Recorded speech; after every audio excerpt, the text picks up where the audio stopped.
Welcome to the Let It Fly show. I am Michael Severe, joined by Josh Jones, of course, formerly of Creighton University and Omaha Central. Yesterday, yes, sir, I was interviewing someone, and they went to Creighton Prep. But in my mind, I was thinking about something involving Central. Of course. So I said they played basketball for Central Prep. Because it was like crossed over in my head. And no, big Zach Potter. That's my guy. Big Zach Potter. How is he doing? He's doing well, man. My wife said that he's one of the best guests we've ever had on Big Red Wrap-Up. Really? Zach's always good. Zach's always been good. Always been good. Let me tell you my first introduction to Zach Potter. Okay. He buried me on a post-up. Oh, I bet. Dude, big fella. I fouled him. High school. Yeah, you got to foul. I fouled him. Them football players, man, when they move over to basketball. Here's my first experience with Zach Potter. Much different than yours. So we were down at Paulie's. The old Paulie's. Used to be on Leavenworth. Yeah. It was during the College World Series. Okay. And the producer where I was with, her name, I won't say her name, but she was a producer back at the station. And she was probably, 26, 27. Yeah. And a young man who probably shouldn't have been in there, because he was not yet of age, was in there, and she hit on him. Oh, well. Yeah, and then we later found out that it was Zach, and Zach was still at Creighton Prep. So, she shouldn't have been doing that. No, Zach is Zach's a good dude. He's wonderful. He is a great dude. He is a really good dude. We are at a great place, downtown, Capital District. Let It Fly. Of course, it's the sports bar, elevated sports bar, great food, great views, hang out with your friends, come and have a good time. Tonight, it's kind of a slow night downtown. Yeah, it is. You know, we've had some really busy ones recently. Right. This is a little bit of a slow night, but this weekend, they got event after event after event. I know. It's going to be hopping in here, man. And specials. Tonight, we taped this on a Wednesday. Yep. I saw it on the web, Dollar Wing Wednesday, plus $4 well drinks. Okay. So you can get your drink on. It must be college basketball is back. That must be it. They're celebrating college basketball being back with all the TVs. Special thanks to our presenting sponsor, Bud Light. They make everything easy to drink, easy to hang out, easy to enjoy, no matter what sport you're watching. And right now, you can watch them all. That's right. You can watch every last one of them at the same time. What's that one dead period when there's like not everything? What's that now? Only time it used to be on July 4th and 5th. Okay. But now we have WNBA. Word. Back in the day, we didn't have that's why they would do the ESPYs. Yeah. They would tape the ESPYs because there was nothing else happening. Right. But now we got WNBA. For sure. So easy to drink, easy to enjoy. Reminder of all the specials. Reminder of happy hour, which is from 3 to 6. Reverse happy hour from 10 to 1. Just all kind of good stuff. On the show today, so again, we're taping Michael Ray Rob. Michael Ray Richardson. I'm going to watch the documentary. I'm going to tell you something. Yeah. I said this on Twitter this morning. Sometimes us old heads will tell you guys, man, this is a guy. You had to see him. He was a trouble. He was a problem. And people will be like, yeah, whatever. You guys old guy. Right. Michael Ray Richardson was like that. Could have played in the 30s. Dang. Could have been dominant in the 50s. Could have been dominant when he was. Could have been dominant now. Off the dribble, there was only Michael Jordan, Isaiah Thomas, and Sugar Ray Richardson. So why? That's it. But why is cocaine? Okay. He got literally kicked. Back in the day, if you got 3 positive tests, they kicked you out for life. He got kicked out of the NBA for life. Wow. And ended up having to go play over in Europe. Yeah, and so when I was watching The Last Dance, it made me recognize that like the nose candy was a big thing. Huge. Yeah, in the league though. In the whole NBA. Yeah.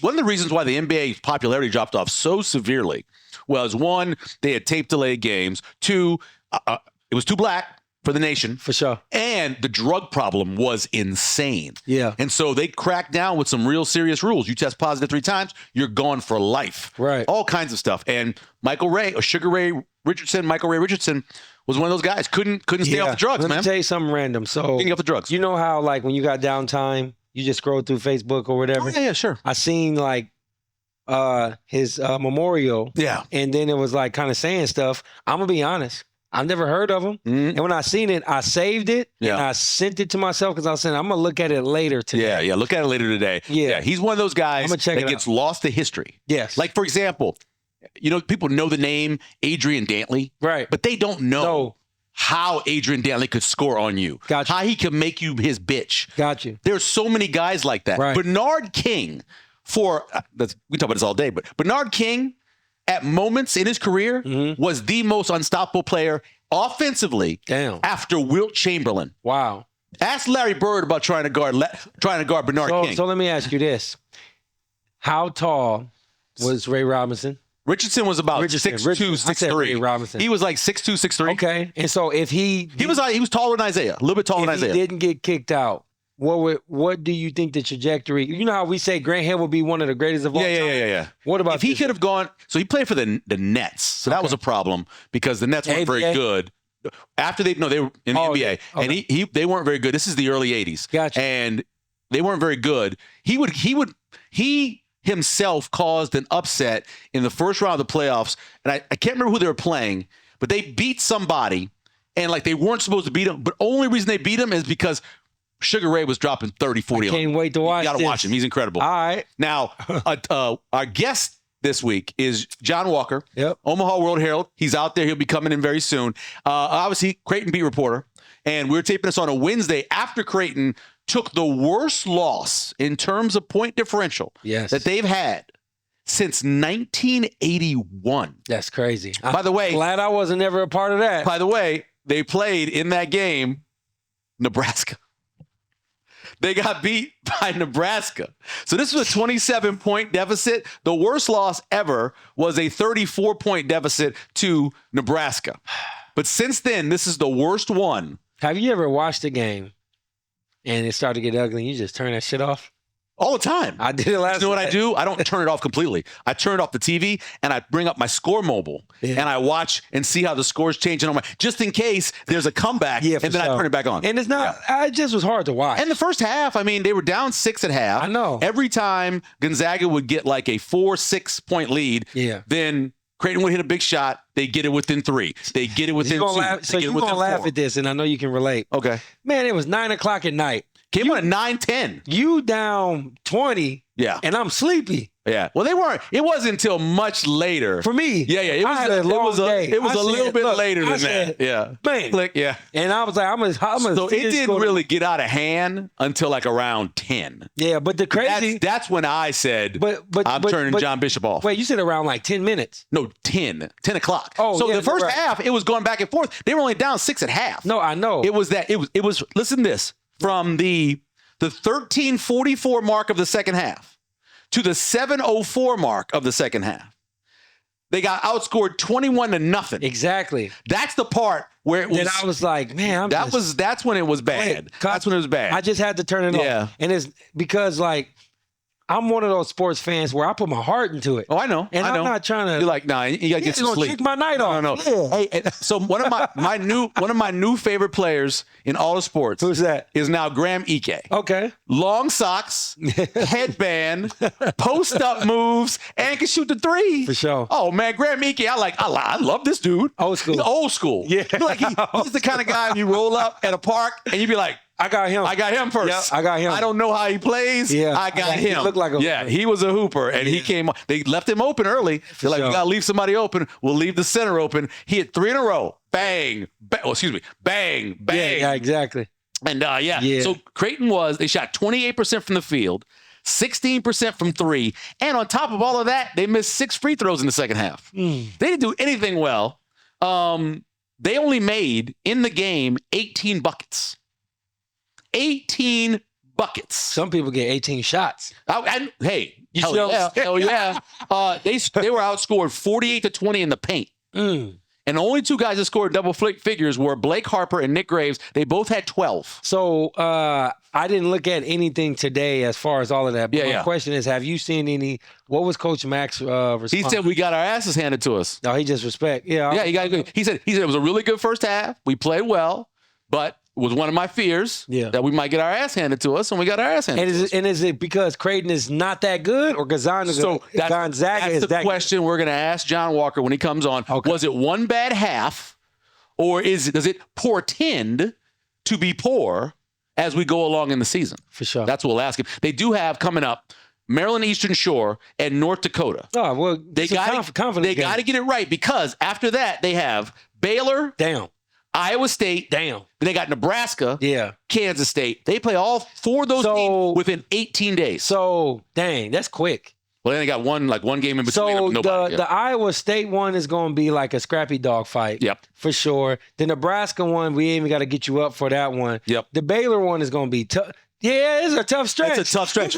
We'll talk about that stretch coming up with Jon Walker. Nebraska football, headline number 2, moves to 7-3 on the season. Yeah. They get the win over UCLA. They get up to a 28-7 lead behind their true freshman quarterback, TJ Lateef. Nebraska is still good. LaFreak. To me. Lateef. Yeah. LaFreak. Come on. LaFreak Lateef. Yeah, I love it. That's his nickname. I don't care what nobody says. The kid came out, went 11 for his first 11. Yeah. Went 13 of 15. One of them was a drop. Threw for 205 yards, had some runs, 5 for 31. For sure. But came in, and now they were playing against the second worst defense in the Big Ten. It is what it is. They were playing against a team that struggled against a mobile quarterback. Play against so you want to play week. So the thing is, you don't want to do is you don't want to take that cart and put it out here and then put the horse back here. You don't want to do that because sometimes you get kicked if you mess around and do all that. So you got to be careful. Emmett Johnson, though, continuing to have a huge season. Yeah. This man had 100 yards receiving and 100 yards rushing, which has never been done in the history of the University of Nebraska with all those great running backs. Yeah, legend. Never done that before. He's one of the only players. Now, it only goes back, I only have back to about 1990 on this, so as far as I go back. But to be in the Big Ten and have 125 yards or more rushing, 100 or more yards receiving, and more than 2 touchdowns. There's nobody else. Now, maybe when you go back farther, but as of now, from there to now, Emmett Johnson's on fire. Are you the type of coach where, let's say you Gonzaga, you up by 30, or you Nebraska and you balling against a team that maybe not as good, but you just playing well. Yeah. You pull your starters or you let me get my record? So I don't pull my starters until the game is truly untenable. Now I'm going to go back to the 90s. Okay. When LSU was playing Kentucky, and LSU had a 28-point lead on Kentucky in basketball and blew the lead. 28? 28. And blew the lead. Wait, who? Pitino was the coach. They blew the lead. They gave up all these threes to his face is it. That's crazy. His face is right there in my mind. He hit a bunch of threes, went like basically off in the second. Right. Tony Delk. Tony Delk. Went off. Okay. And I just remember watching that game thinking, they're going to lose this. And they did. So until the game, I know you get that feeling, okay, now it's over. Yeah. Matter of fact, let them start pulling their starters. Right. Then I'll pull my starters. There you go. How about that? So play the game until it's done. Until it's done. Exactly. Yeah. Nebraska is on a bye week this week, and then they come back and they go to Penn State. Yeah. And they will play, and I think they will beat the Penn State and the Lions to try to get to 8 wins. Penn State. At Penn State. We don't know what time the game is yet. It could be 11, could be 2:30, could be at night. We don't know. It is senior night. If it's a night game, look, man. Oh, wait, let me set the stage. Let me help you out. Let me help you out. Yeah. Cold. Yeah. Senior night. Yeah. Penn State. Yeah. At Penn State. Nebraska freshman quarterback. You know how many games Penn State's won in the Big Ten so far? None. I know that, but they'll probably win this week. They play Michigan State. They'll probably win it. And then, see what happens when Nebraska goes there. I'm just saying. I know. You remember the Pistons got that one win? You know? Yeah. Like there's certain teams that you just get like I know. They just so happen to beat you. I will tell you though, since they joined the Big Ten, they have a winning record. I think they're 4-2 against Penn State, or maybe 5-1. 5-1 against Penn State since they joined the Big Ten. They've actually played Penn State well. And then it's gonna be a lit storyline because Matt Rule's saying that's his own school. I know. They're gonna be up to play against Coach. I know. Don't bet on this game. Don't do it. I bet on everything. Headline number 3. Nebraska basketball, they get a win. They actually played Maryland Eastern Shore before they play Creighton. They got a win now. It wasn't like dominant. They won 69-50. But McTen be boring. It did remind you, like in the first half. Yeah. Remember before they had a shot clock? No, you don't, because you weren't born yet. No. Before they had a shot clock, it wasn't very entertaining. This? I played against Norfolk at Norfolk. In high school basketball. Yeah, that's true. Know. Yeah, they hold the ball. So through the first 10 minutes, the score was 15-7. But the Huskers got going a little bit. They got first half 32-19, and then won the game overall 69-50. Nebraska was bad in the first half shooting from 3. Yeah. They were 4-17. In the second half, they were 2-15. Dang. They got worse in the second half, shooting from the 3. Price Sanford did have a good game with 19. Sam Hoiberg had 18. But Rick Mass only played 18 minutes and had 6 points. That's crazy. And coming off having like a triple-double. Right. So but they got to get right, because Saturday, they go to Sanford. They do go to, in Sioux Falls, the Sanford Arena thing. They play Oklahoma. Yes. On Saturday, 6 o'clock on B10. Wait. Got to get it right. This didn't pass. There's some hella good games coming up.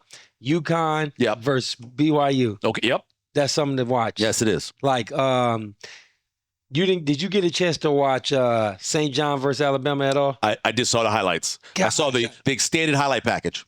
I want to just go back to that and say, and this is early. Yeah. I don't think there will be a game better than that this entire year. Unless it's a national championship or Final Four. Oh, that's a bold statement. Yes. You know what we'll do? We will ask the basketball beat reporter for the Creighton Bluejays, Jon Walker from the Omaha World-Herald. He will join us next here on Let It Fly Show. We're joined by the coolest man in Omaha media. That's right. He is the beat reporter for the Creighton Bluejays for the Omaha World-Herald, and he's just cool. Jon Walker joining us here by Jon Walker on Twitter. What's happening? Man, nothing much. We're in basketball season, so basketball is that what you call it? What happened last night? Well, maybe we're not in basketball. Maybe we're not in basketball season. I know. It felt a little bit like maybe like an exhibition season a little bit. Was it so? Simple question to start off with: was it one bad half, or was it something that it portends to bad things later?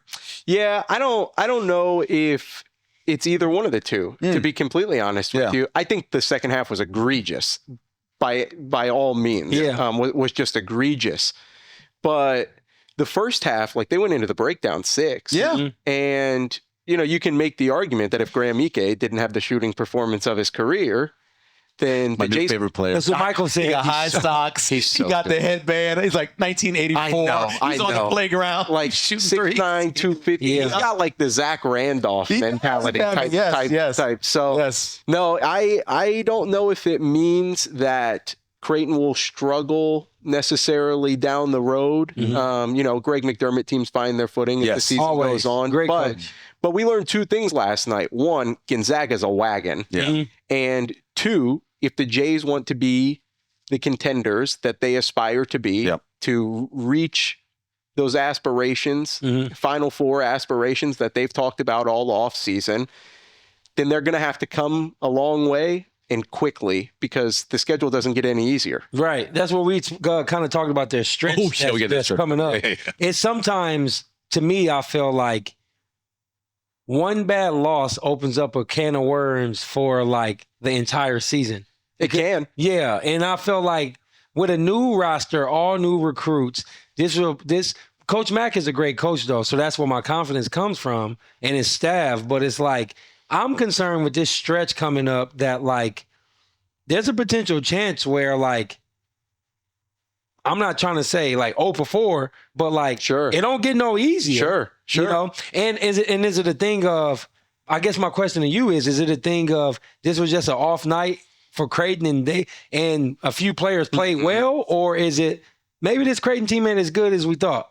Yeah, they're gonna take a minute. So the season long outlook, the worst case scenario, we sat all preseason and said, what's the floor, what's the ceiling? The floor, worst case scenario, involved this sluggish start with all of these newcomers needing time to gel together. Gotcha. And it not happening quick enough to play competitively at Gonzaga. Yeah. Especially. I mean, that's the second game of the season. Right. And so that was always a fear. I really think the Gonzaga game was a perfect storm. Yeah. Gonzaga is very well aware of who they are. Their strengths are Creighton's weaknesses. Correct. And again, these 9 newcomers. That's a lot of newcomers, they're going to need man. some time. But I don't doubt it, though. Rick Pitino had a whole new roster. Exactly. So I'm not doubting Creighton. Exactly. Yeah. So, no, I trust that Mack and them will right the ship. Yeah. But they undeniably, inarguably, have a long way to go to get there before it's smooth sailing. Let's go back to that first half. And Mack described it in his post-game press conference as a great first half, right? But the thing that I kept seeing, and I was listening obviously on the radio and following a lot online, but every time they would try to cut it to like 3 or 4, then Gonzaga would hit a shot, hit a money shot, and they never could get kind of over the top. And it went to halftime, and I thought I would have loved for them to have a little run at the end to where it was only 2 or 1. I know 6 isn't a lot, but just for confidence sake, did you feel like they never really got to what they needed to in the first half? Yeah. No, I absolutely did. Like they executed the game plan about as well as they could have early, aside from the Graham Ike three. Sure. They made threes. Blake Harper got downhill, drew fouls. They went right at Braden Huff, got him into 2 fouls. I think 15 minutes into the game. 15 minutes, so, you'll take that. Right. And as the game unfolded and as they unraveled, they never capitalized on it. But they did that early. Yeah. And we saw how well it worked. They were in the game. They led 20-19. In that environment against that team on that night, with all these newcomers, so much uncertainty. Right. So it was a heck of a first half. Yeah. Again, I think you could easily make the argument that they could have led at half. Yeah. But no, anytime they were right on the verge of regaining the lead for a second time, boom, money shot. That's an Ike three. Yeah. That's a Braden Huff post up. That's a Jalen Warley steal and lay on the other end. Yeah. So anytime they got close, Gonzaga did just enough to kind of keep them at lengths and then just fully stiff armed them away in the second. Say who's the glue? Who's the X factor? Like, who's the guy to get Creighton going? I think we're still trying to figure that out, right? I mean, you got all these guys. Yeah. I don't know, man. I think I'm frustrated because I just kind of, it's new. Like this whole, you get all new teammates and transfer. You got to look at basketball different now. Yeah. And I'm trying to get used to that as a former player because, like, if we had a loss when I played, it would be contingent on, like, us just not being good enough or, like, no, that's what it come down to because these are the guys we got. We might have some transfers, but 9 new guys. That didn't happen. Yeah, when St. John's did it, I was like, man, this is crazy. But now it's actually happening to Creighton. I'm not questioning everything. I'm just trying to trust the process. Like, you see it completely different than I do. Yeah, the process is the and that's the thing. Like, that's been the process, if you will, with all Greg McDermott teams. Like, Trey Alexander. Freshman to sophomore jump.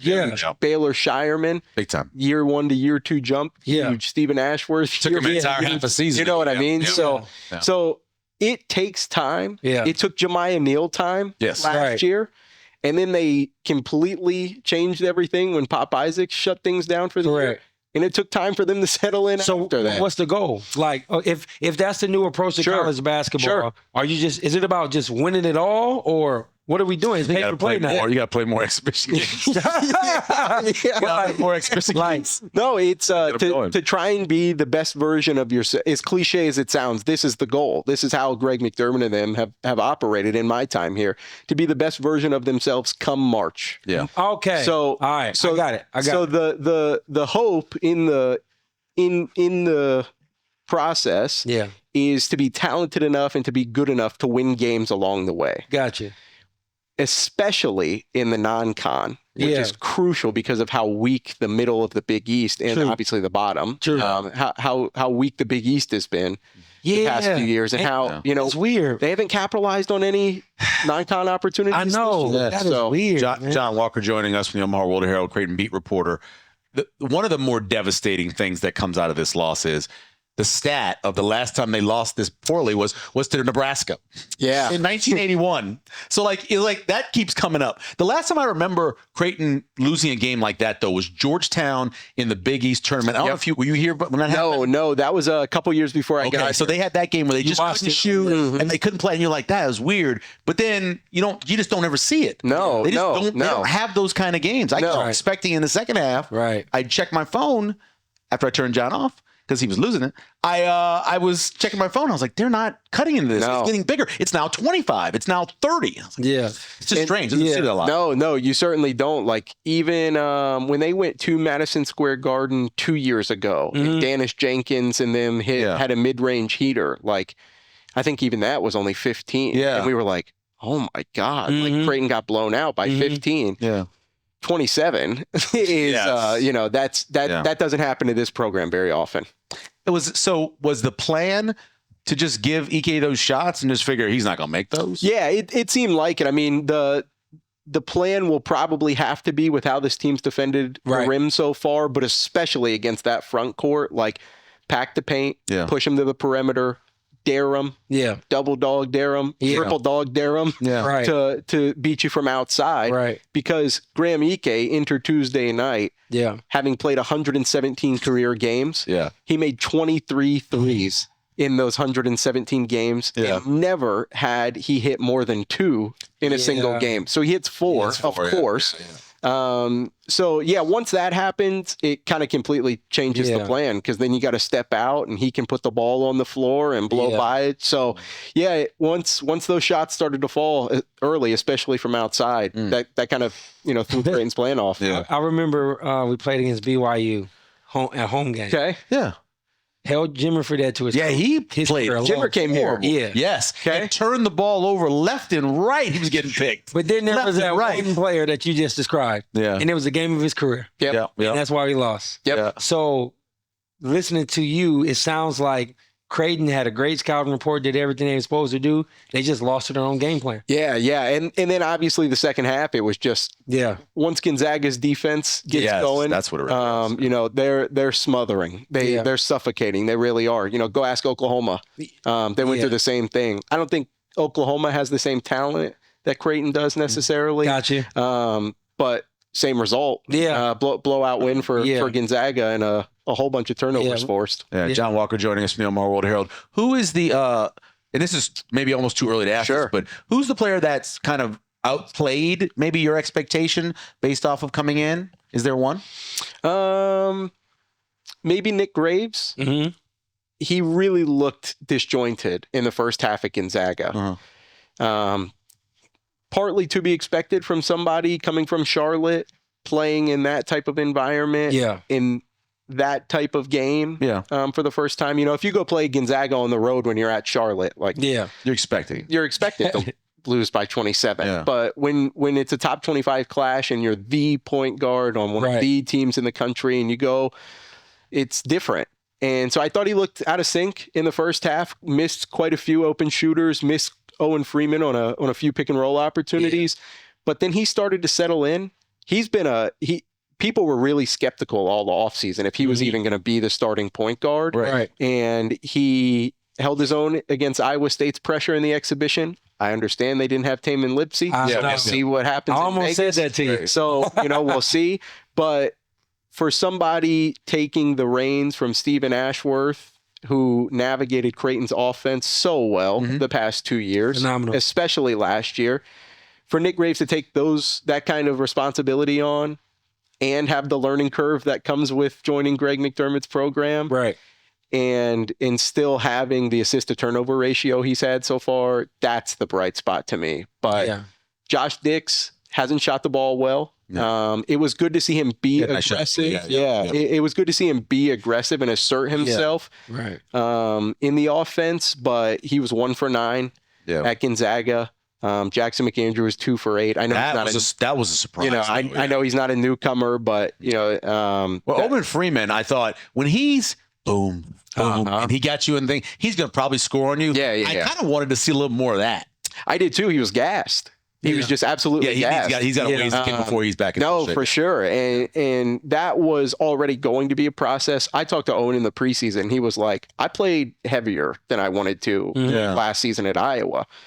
And then he didn't play basketball for 8 months because he had the season-ending finger surgery, and then the summer had meniscus surgery. So his acclimation process was already going to be lengthy because of the stuff that comes with being a first-year player at Creighton, and then the off-season stuff.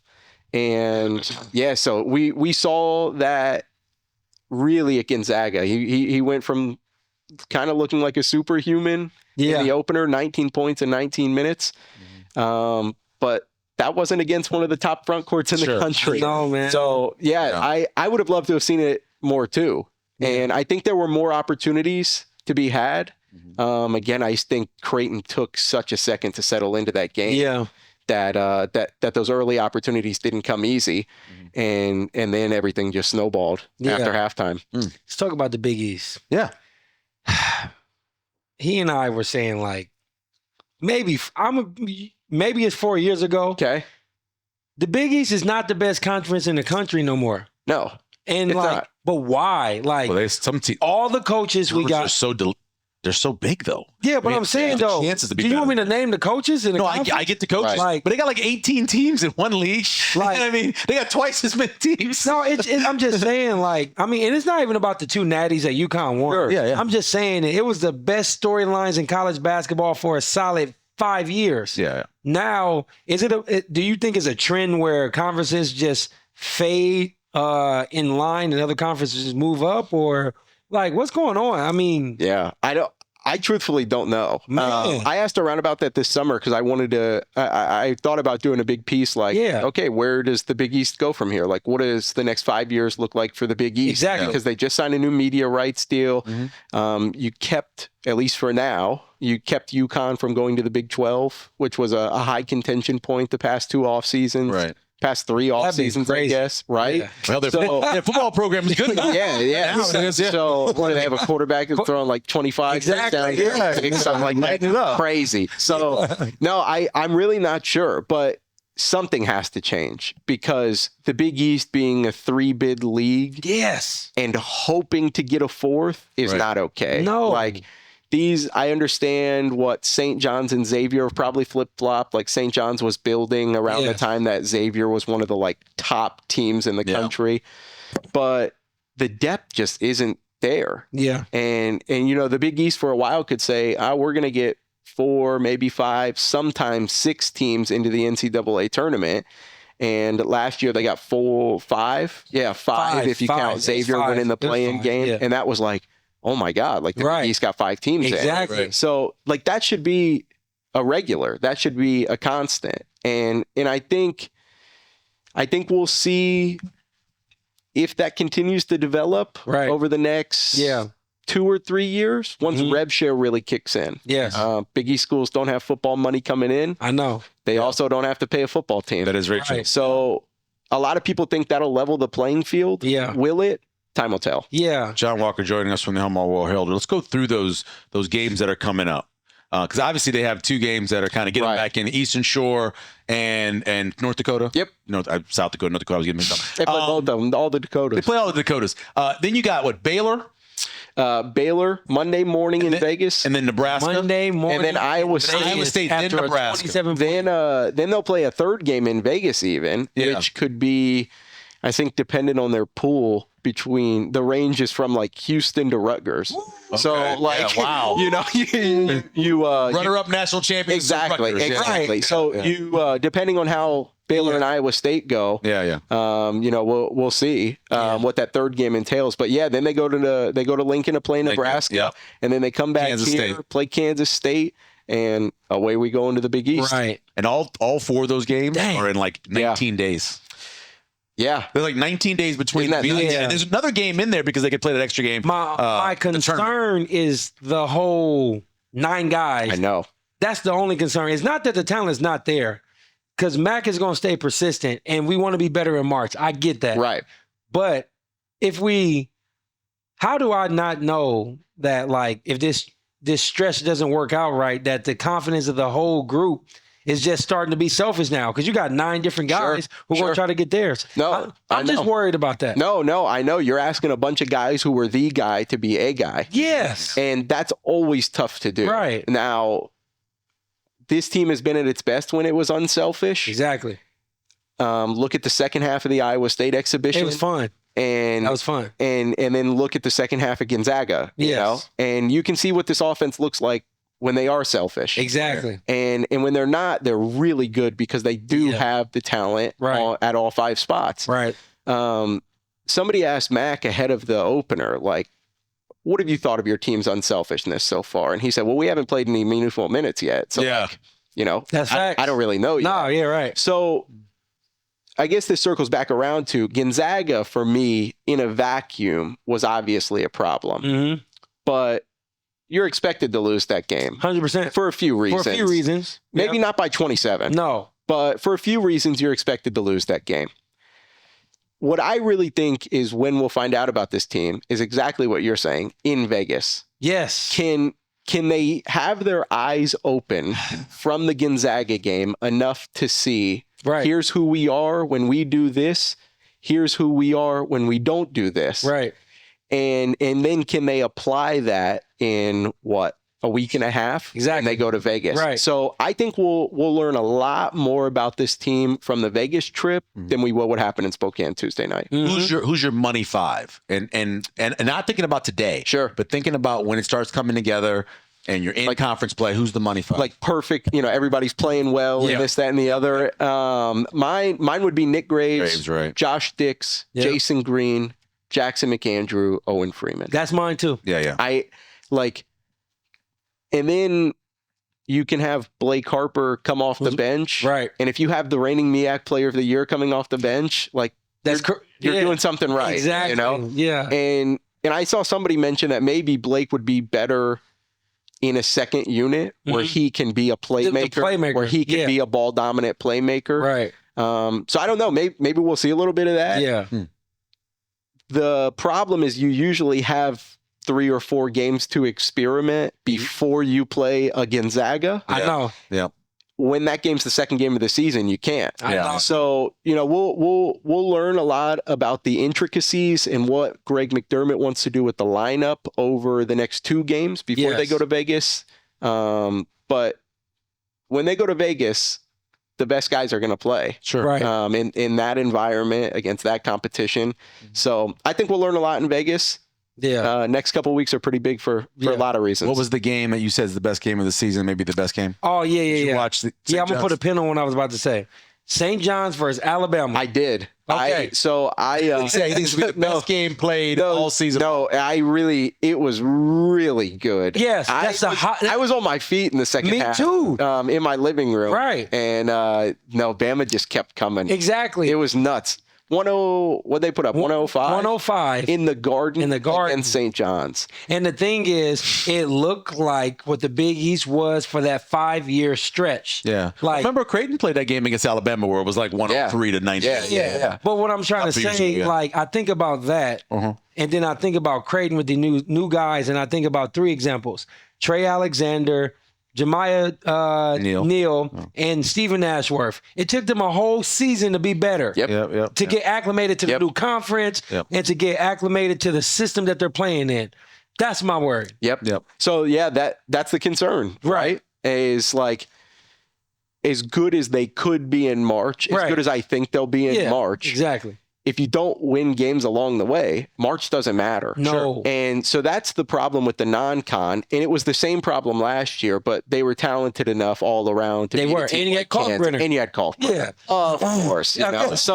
So like they were talented enough and they had a unicorn around the rim that they could just beat teams. Yes. That they weren't supposed to. Like, should they have beat Kansas and Omaha? Who knows? I don't know. That's crazy. But they did. They did. absolutely did. Well, that was the pop game. That was the pop game. Yeah. He went off and... Well, that was it. Yeah. He went off and then he went off. Yep. So, Exactly. I don't know. That's the concern. You want to win games along the way. Yeah. And you hope with a group this talented that your talent will help you do that and that your scheme will help you do that before everything starts to mesh together. Because man, it's a process. Yeah. But you still got to win along the way. I know. Well, what's the best scenario in your opinion of those 4 games that we went over in terms of like 3-1, 2-2? What do you 4-0? Respectfully, I mean 4-0 would be obviously perfect scenario. Yeah. But I think 3-1 is very realistic. Yes. Like I think if they don't go 3-1, that's when you start to get into the okay, there's an issue. Yeah. And not that the outlook then wouldn't be this team won't be good in March. Right. But they would run into the same scenario that last year's team did where their non-con tanked their tournament resume enough that you run into a 1 seed in the second round. Thank you. Yeah. So that's the macro outlook. Right. But if you can beat Baylor, if you can beat Iowa State, 2 teams that should be pretty salty in the Big 12, then that's a big boost to the resume. And then you can go try and get one at Nebraska and go try and beat K-State. And those would be quality wins. But you got to win them. Man.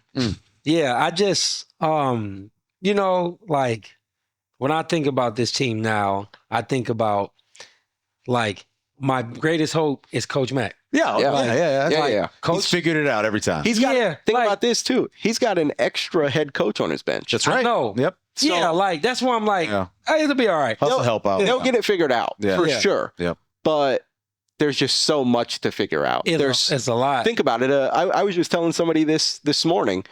A year ago, you knew that you were going to have Steven. You're going to have Steven. Jackson was eventually going to take over at starting power forward, and you had Ryan Kalkbrenner. Mm-hmm. So really, the entire acclimation process, not just for the players, but for the entire team, was just to integrate Pop Isaacs and Jemiah Neal. Yep. Right. That's it. Yep. And really, it was more so just Pop and Jemiah learning to play around the others. Yeah. Right. Everything's new this year. I know. Because even though there are 9 newcomers, the 7 new guys who are back are all in new roles. Right. So everybody is at times too busy thinking to just play. That makes sense, yeah. And you're going to see that a lot from a team with that much uncertainty until they really gel together and find their footing. We appreciate your time. Of course. Thank you. And we're going to keep you here for the close because we don't have any keys to the game because Nebraska's off this week. That's true. We don't have to pick Got a any bye games. week. Got a bye week. Yeah. Or like they say, they're idle this week. Okay. They're idle this week, apparently. Yeah. Okay. But we want to thank Jon Walker for coming on with us, of course, from the Omaha World-Herald covering the Creighton Bluejays. Thank you to Caleb for producing the show as well. Mike Allen for doing all the stuff he does. Your Great unbiased as well. opinion, I appreciate it. Of course. Yeah. Always. And our presenting sponsor, who always makes it Easy. Bud Light. Making it easy to drink and easy to enjoy no matter what you're doing. Yep. You could literally watch college football game, watch a pro game. You could watch college basketball, the NBA, turn over to the NHL, and you're all exhausted and everything, and you're like, oh, there's more sports on. Hold on a second. And you got some other stuff on too. So it's crazy right now. You can all do that while you're drinking your Bud Light. Right. Again, remember to subscribe if you're listening on YouTube, and like as well. Thank you to John. Thank you to everybody. We appreciate it. Josh, take us away. Hey. Josh Jones here. Jon Walker, thank you for being on. Of course. Here with Michael Zavere. You know how we do it. It's a Let It Fly show.